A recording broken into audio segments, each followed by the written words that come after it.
Hi, and welcome to the Richard Hanson Show. Today we are excited to share some great tips on decision making that can be applied in many areas of our lives. We hope you enjoyed today's episode, and thank you for listening. Here's your host, Richard Hanson.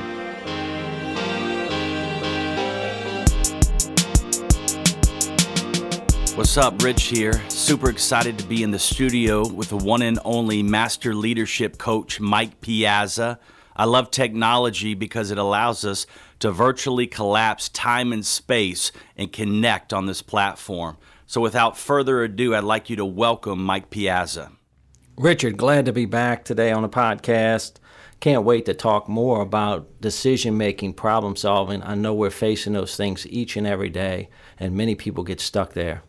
You know, so many businesses, organizations, ministries, families, marriages, relationships continue to struggle day after day with problems, and they have so much trouble finding the tools that they need to overcome.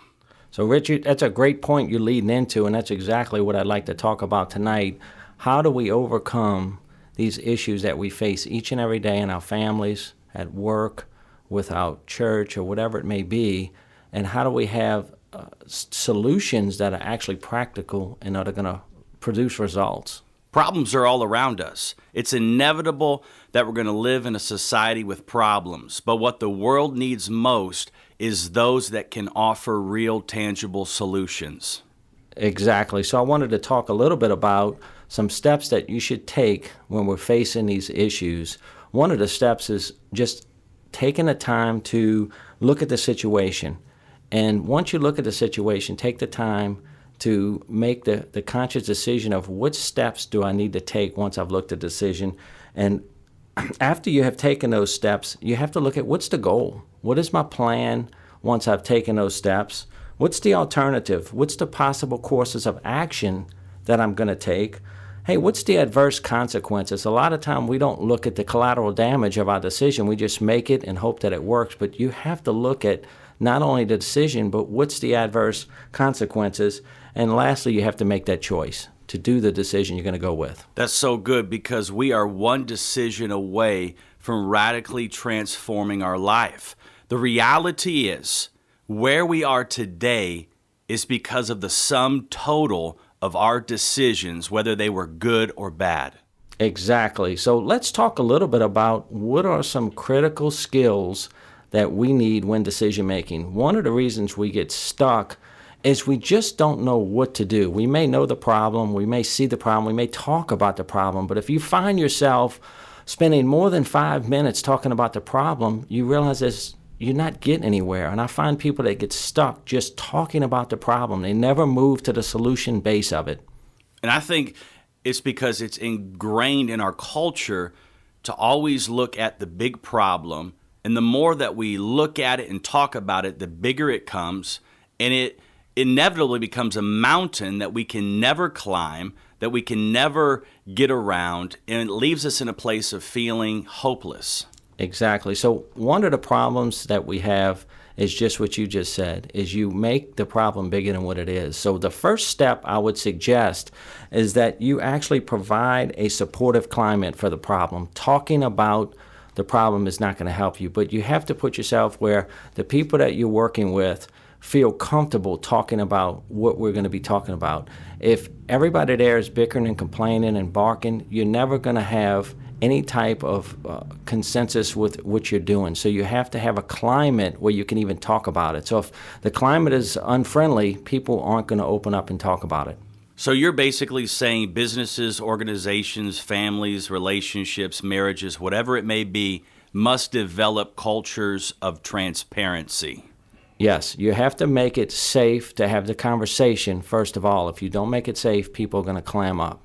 The second thing you have to have is a gatekeeper or somebody within inside that's talking about the problem, that everybody within the situation is having an opportunity to talk. Because sometimes when you're having meetings or you're working with groups or churches, organizations, there's always somebody that's really quiet, and there's always people that are overly pursuing and overly talking. So you don't really get a situation where everybody gets input. So you need kind of a gatekeeper that's going to work with you to get these things talked out. How can we develop in an organization or a business or even a marriage, how can we develop that gatekeeper?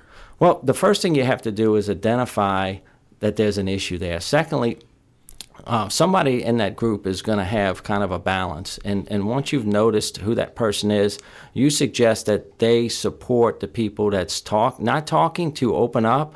And they also suggest ways to slow down the people that's dominating the conversations. Because oftentimes our problems did not happen overnight. And the thing that we have to realize in dealing with these issues that we're facing in whatever capacity that may be is we oftentimes have to take out a shovel and begin to move that mountain one shovelful at a time. Exactly, and that's going to start with open dialogue and safe conversation. So if we have that, we have a gatekeeper, then we have to learn how to be, one of the hardest steps is to be an active listener. Most of the time, people are waiting to give their thought. They're not listening, they're not paying attention, they may be looking at their watch, their cell phone, and it tells the other people involved they're not really interested. They're not interested in what you have to say. They're not interested in what anybody else is saying. They're just waiting to talk or tell their point. So if we don't become active listeners, we really don't hear what the people are saying to begin with. Mike, what are some ways that we could implement to help us become more attentive in our listening? Well, the first suggestion is always paraphrasing. So when somebody's talking to you, make good, clear eye contact. Avoid looking at your watch, your cell phone. And then when the person's finished, sum up what you heard them say. Just paraphrase it back to them. So what I understand you said, Rich, is that we need to do more of this and less of that. Is that what I heard you say? And then once you have confirmed that, the person's going to be assured that you heard them. I guess that's why God gave us 2 ears and 1 mouth, so that we would do twice the listening and less of the talking. That's exactly right. He designed our ears to never shut, but our mouth is different. Some of the greatest speeches I've ever given that I later regretted was because I wasn't listening and I was just looking for them to stop talking so then I could add my 2 cents. Exactly. So if we're taking those first 3 steps, it's inevitably going to lead to what's the 4th step, and it can be somewhat challenging, is you're going to have confronting the conflicts with inside the discussion, because not everything's going to go perfect. You're going to have disagreements. You're going to have things that you're swaying back and forth on.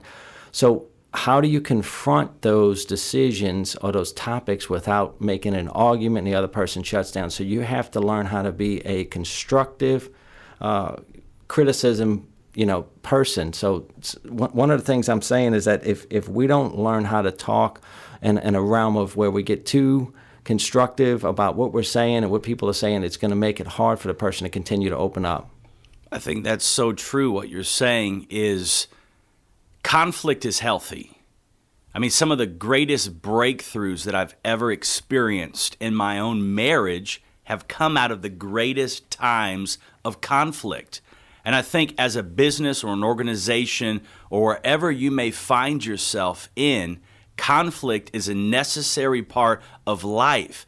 It causes those things that need to be said, festers them enough to where they come to the surface so that we can begin to offer those tangible solutions that you're talking about. So that's exactly what I'm driving at. But remember, if we don't learn and master how to have that ability to have constructive criticism or constructive confrontations, then we end up getting stuck right there and we never get to the solution. So I wanted to talk a little bit more about how do we make decisions. Decisions are such a necessary part of life. In fact, we live in a generation that has this sense of entitlement. And because of this sense of entitlement, they oftentimes refuse to make the necessary decisions they need to make to progress in life. So, Mike, in this critical decision-making process, how can we help this generation make these decisions the way they need to be made? Well, making the decisions is normally happening every single day. But what we realize is that if we're making a decision on something major, let's say within our business, church, organization, even in our own lives, if we're the only voice, that we're the unanimity of the decision, we don't get any feedback, we don't get any input, a lot of times that decision we regret. So it's a fast decision, but it's not always the right decision. So we don't necessarily want to make every decision by ourselves. The second thing is, as you go down the line of decision making to minority, majority, consensus, and unanimity or a unanimous decision, you want to get to a point where when you're doing group decisions, team meetings, church organizations, you want to have a consensus decision making, basically saying that everyone in the group got a chance to speak and be heard, and the decision was made through that process and not because I'm the boss or I'm the leader or I'm the ruler of my life. Mike, how would that look in an organization? Well, it would look in an organization where a topic or subject was being approached and you needed to basically get the feedback from everybody. Hey, here's what we're doing. Here's the goal. This is what we're trying to accomplish. And we want to hear from everybody about this process and basically let everybody speak their point, be heard, then take it to a vote, and then we make a decision, even if it doesn't go Mike's way or Richard's way. Richard was heard.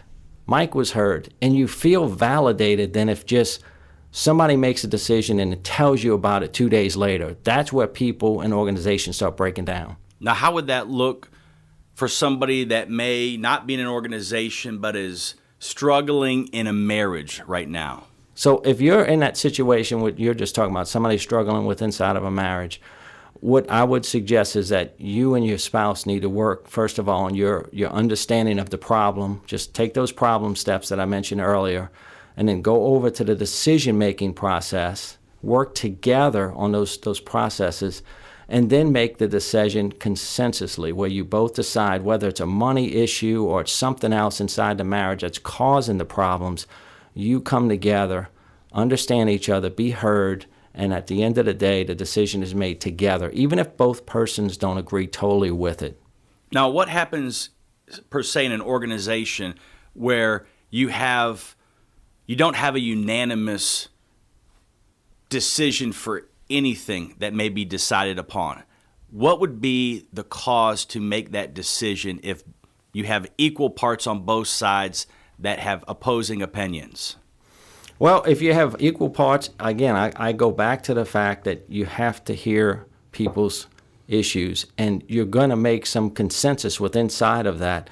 So if let's say somebody brings up some topics that are important to them about a decision, maybe you're not going to do all those things, but maybe you're going to pick one that's really important to that person and possibly include it in the decision making. I mean, churches break up over carpet colors and paint on the wall because maybe somebody wasn't asked. And businesses are the same way. Marriages can be a lot the same way. I mean, what you're saying is revolutionary, because you can look at it whether in government, whether in business, whether in relationships, everything boils down to making people feel that they've been heard. Why do we have revolutions? Why do we have uprisings? Because people's voices aren't heard. And because of that, the only way they're able to express it is through oftentimes violent means. So I think what you're saying is so necessary, and I think it's a lost art in this generation, and we need to have the tools back in our toolbox, back in our tool belt, so we can effectively navigate the tumultuousness of what's going on right now in the earth. Yes, we're put in these situations each and every day. It doesn't feel like it, but you actually are put in these situations each and every day where you're making choices and decisions throughout your day, some small, some larger. And most of the time, through lack of knowledge or understanding, we don't take the time to make smart decisions or even to process the decisions we're making. But if you use these steps, you're going to come to a greater conclusion. And what that conclusion is that we would like to see a person or a team or an organization find the synergy of the marriage, find the synergy of the church, of the organization within the people there. The people make up the whole. It's greater than its equal parts. And that synergy oftentimes comes out of great conflict. Yes. Because whether we want to admit it or not, if we don't make a decision, somebody's going to make a decision for us. So we might as well take that sense of ownership for our own lives and begin to make the decisions that best serve our higher purpose. I can't agree more, Richard. And when you find that special synergy, that energy within inside of you and the parts and purpose of a group or an organization, you create higher things. I just read an article that talked about a group of researchers from the University of Pittsburgh that created a robotic arm or hand that actually works by brain movement. The person just thinks about what they want to do, and it activates the hand and creates feeling within inside the hand.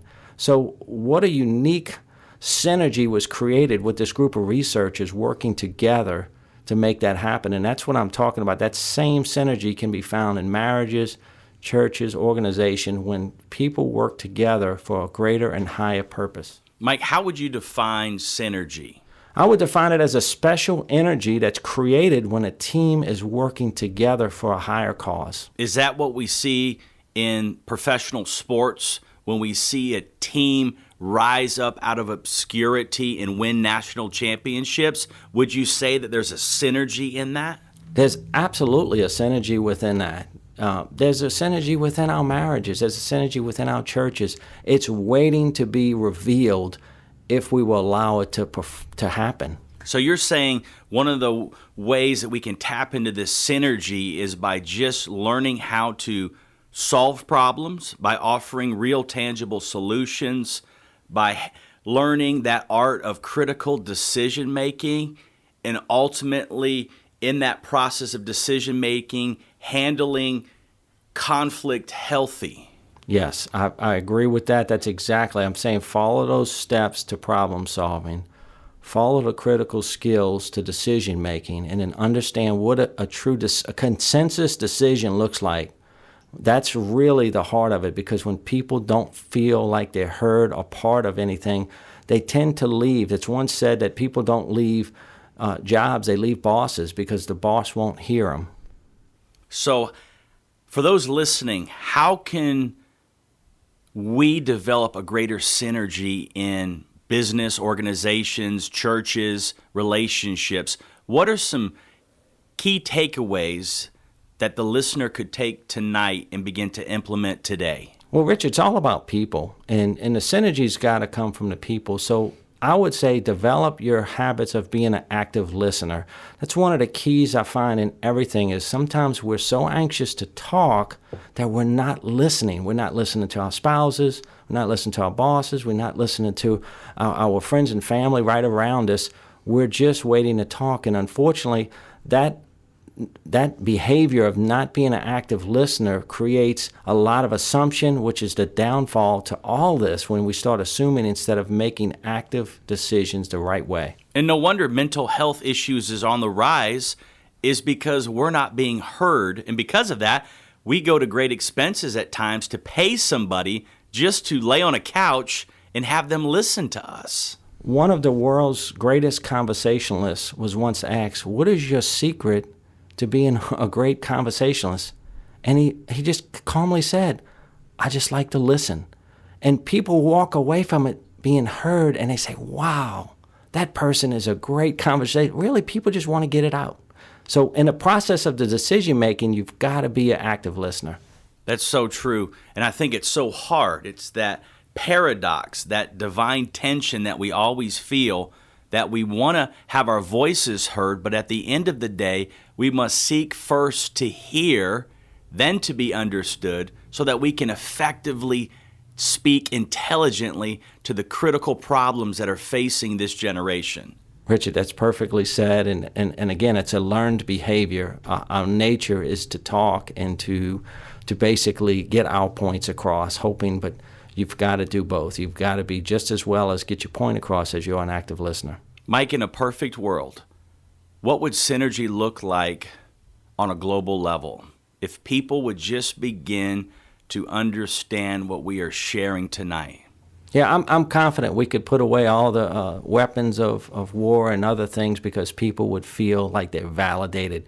Why is people struggling? They don't feel like they're validated. So behaviors that would change that would be just what I said. If we could hear one another, we're not going to agree on everything. We're not going to have a chance where everything's going to work perfectly and it's going to be rainbows and butterflies, but we have to be able to talk and listen and be heard. The walls got to come down. Yes. The borders got to be erased. The masks have to come off. We are better together. We may not agree on everything, but at the end of the day, if we will apply these tools that we are hearing tonight, we can begin to see the change that needs to take place in our day and in our generation. Yes, Richard, that's exactly right. I believe that.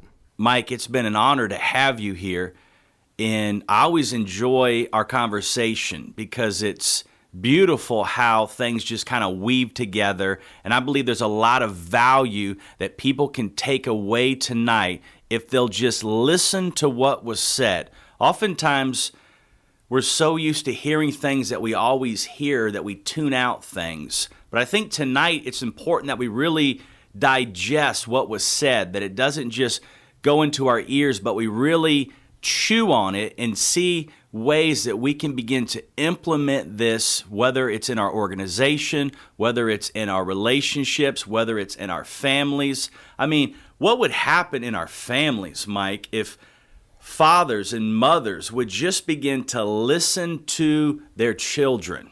Yeah, I think you would build confidence in our children. Believe me, they're looking for just what you said. They want to be heard. They want to know that mom and dad cares and is listening. So all these practical purposes can apply anywhere.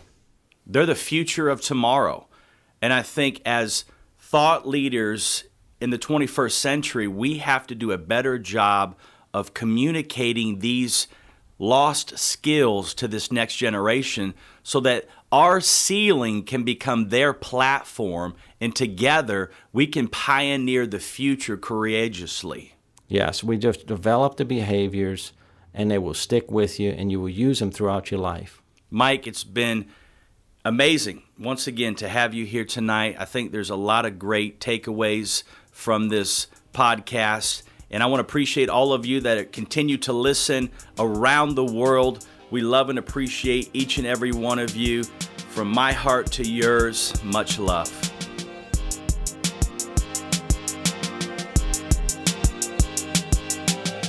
Once again, we'd like to thank you for joining us for today's podcast.